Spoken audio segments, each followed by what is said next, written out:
বদলের রান্নাঘর থেকে প্রত্যেককে শুভকামনা জানিয়ে আজকের পর্ব শুরু করছি। আজ সকাল থেকেই ঝিরিঝিরি বৃষ্টি শুরু হয়েছে। আমরা আজকে দুপুরে তাই একটা ভেজ চাউ বানিয়েছি। যেহেতু আজকে শনিবার, ওই জন্য আজকে একটা ভেজ চাউ বানিয়ে আমরা দুপুরবেলা এই ভেজ চাউটাও খাচ্ছি, আর সেটাই আজকে শেয়ার করলাম। যদিও শনিবার বলে কিছু না, এটা আমার এই চ্যানেলটা পেঁয়াজ রসুন ছাড়াই সব কিছু আইটেম এখানে শেয়ার করা হয়। কাজেই আমি সেটাই বললাম যে শনিবার জন্য আজকে আমরা এটা খেয়েছি, ভেজ চাউটা। এখানে আমি কপি, আলু, গাজর, ক্যাপসিকাম, তারপরে ফুলকপি এসব দিয়ে আমি প্রথমে সর্ষের তেলে এগুলো ছোটো ছোটো করে কেটে একটু ভাপিয়ে নিচ্ছি। ভাপিয়ে কি, ফ্রাই না, ডিপ ফ্রাই না, একটু রস রস যাতে থাকে সেরকম করেই আমি এটা সেদ্ধ করে নিলাম সর্ষের তেলে, জল ছাড়া আর কি।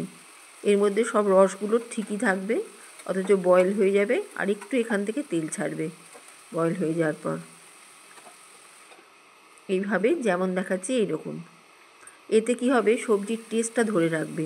এখানে কড়াইশুঁটি এখন দিয়ে দিলাম, একটু দেরিতেই দিলাম যাতে ফেটে ফেটে না যায়। এইভাবে আমি হালকা হাতে একটু সবজিগুলো হালকাভাবে নেড়ে নেব। আর আমি গ্যাসটাকে খুব সিম করে রেখেছি।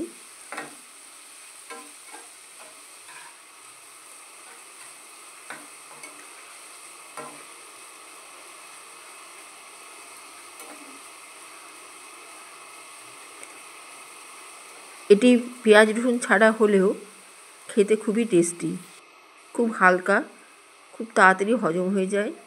এখানে দিলাম কাঁচা লঙ্কা, আদা কুচি।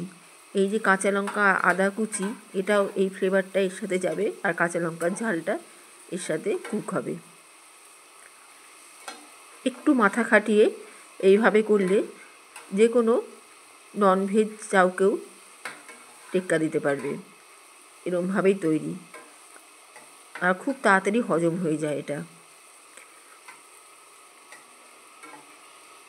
মোটামুটি আমার এটা তৈরি হয়ে গিয়েছে ভাজাটা।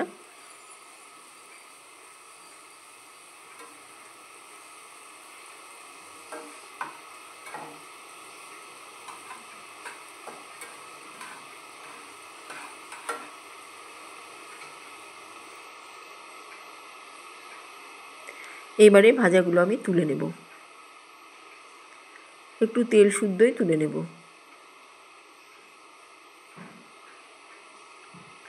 এইভাবে তেল শুদ্ধ ভাজাগুলো তুলে নিচ্ছি।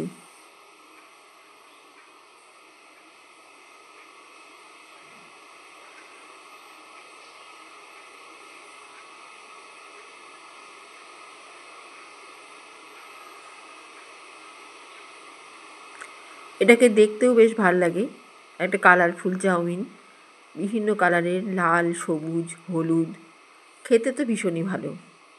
আর সব থেকে যেটা বড় কথা, খুব হজমকারক, খুব হালকাভাবে তৈরি করা, ওই জন্য খুব তাড়াতাড়ি হজম হয়ে যায়।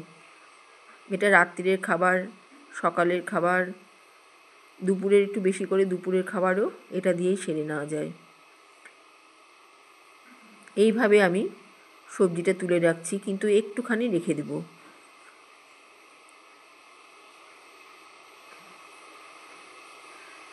একটু সবজি আমি ভাজা সবজি রেখে দিব।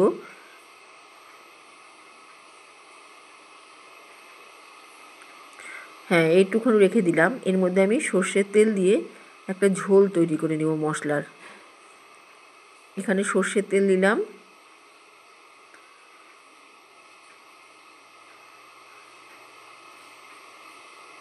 এবার দিচ্ছি ক্যাপসিকাম, আদা কুচি, লঙ্কা কুচি, সামান্য ধনেপাতা।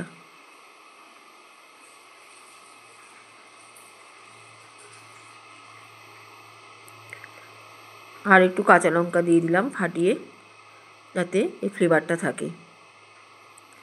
এইভাবে এটা ফোড়নে এটা একটু তেলে একটু কষিয়ে নিচ্ছি, ভাজা ভাজা করে নিচ্ছি। এখান থেকে বেশ সুঘ্রাণ বেরোলে এখানে আমি নুন,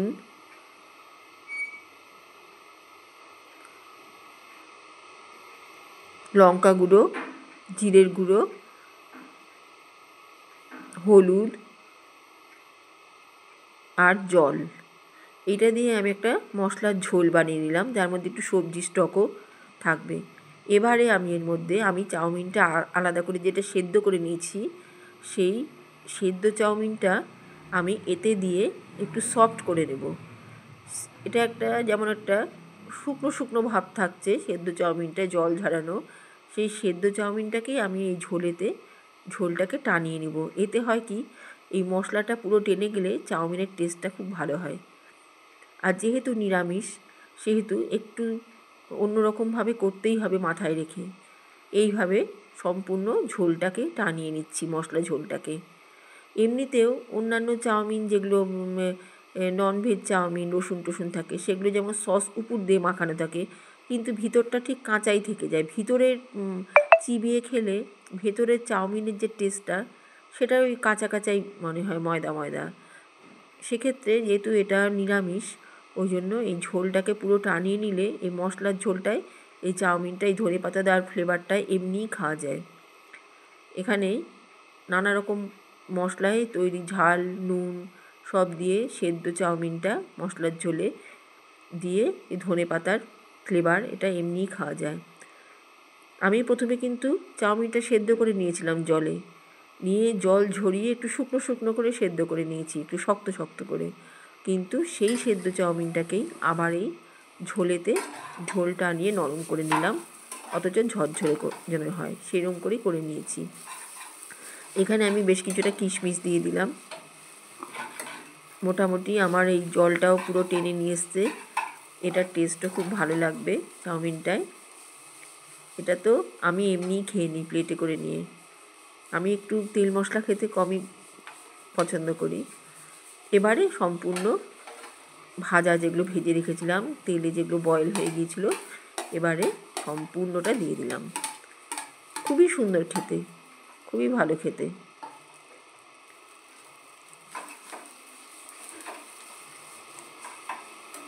আমার এখন এই সময়তে পেঁয়াজ রসুন ছাড়া কোনো সস বানানো নেই, তা না হলে আমি একটু সামান্য এক সাইডে সস দিয়েই পরিবেশন করতে পারতাম, তবে এমনিও ভালো।